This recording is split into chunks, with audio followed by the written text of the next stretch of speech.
జాగ్రత్తగా వెళ్ళండి. కొద్ది నిమిషాలు బాణాసంచి తయారు చేసి ఇక్కడ ఏం తయారు చేస్తారు? తారాజువులు, టపాకాయలు, చిచ్చుబుడ్లు, మతాబులు. నా దగ్గర ఒక పుస్తకం ఉంది, మతాబు ఎలాగ తయారు చేయాలో స్క్రిప్ట్ ఉంది నా దగ్గర. శిష్యుడిని ఎలా తయారు చేయాలో అందరూ తయారు చేసిన వాళ్ళే. సూర్యకారం, బొగ్గు స్వయంగా తయారు చేసి, సూర్యకారం తెచ్చి, గంధం తెచ్చి, ఎన్ని పాళ్ళు కలిపితే అది శిష్యుంద్రి సరస్వరమని వెళ్తుందో ఆ యొక్క సమీకరణం, ఈక్వేషన్ నా దగ్గర ఉంది. కానీ సూర్యకారం లేదు, గంధం లేదు, బొగ్గు లేదు. ఎంత ప్రయత్నించినా, ఇది ఎన్నిసార్లు చదివినా, ఈ సమీకరణం ఎన్నిసార్లు చదివినా, 2 గ్లాసులు సూర్యకారం, 1 గ్లాసు గంధకం, 4 గ్లాసుల బొగ్గు అని ఇలా చదువుతానే ఉంటే ఏమైనా ప్రయోజనం ఉందా? చేతనైతే ఆ సూర్యకారం, బొగ్గు ఎక్కడ దొరుకుతుందో ఆ గంధం వెళ్ళి తెచ్చుకోవాలి.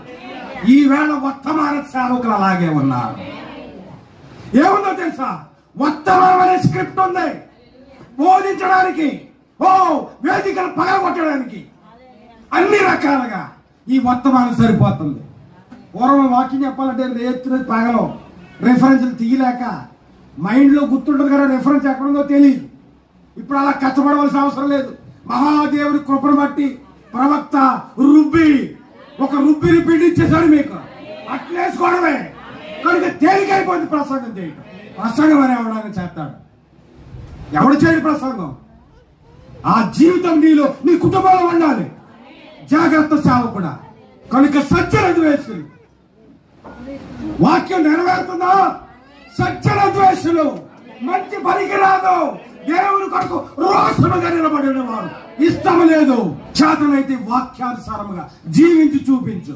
భక్తుడు అంటాడు కదా, జీవించినది ఇక మీదట నేను కాదు, నాలో నివసించుచున్నది క్రీస్తే. క్రీస్తు అనగా పరిశుద్ధాత్మ. పరిశుద్ధాత్మ నీలో ఉంటే నిన్ను, నీ కుటుంబాన్ని, నీ సంఘాన్ని కదలాడిస్తాడు. ఆ తెరమరుగైపోయిన కార్యాలన్నీ మళ్ళీ నీ జీవితంలో జరిగిస్తాడు. నీవు పొందుకోవాల్సిన దానిని నీవు పొందుకున్నావు. ఏం పొందుకోవాలి? దాన్ని నీవు కలిగి ఉండే ఏకైక మార్గం ఏదనగా నీవు తిరిగి జన్మించడమే. నీవు పొందుకోవాల్సిన దానిని తిరిగి కలిగి ఉండే ఏకైక మార్గం ఏంటంటే జేబురుమాలు కొనుక్కోవడం కాదు, అట్టిపండు మింగడం కాదు, తిరిగి జన్మించుట. తిరిగి జన్మించిన క్రైస్తవుడు ఎలా ఉంటాడు? ఇశ్రాయేలు వలె ఉంటాడు.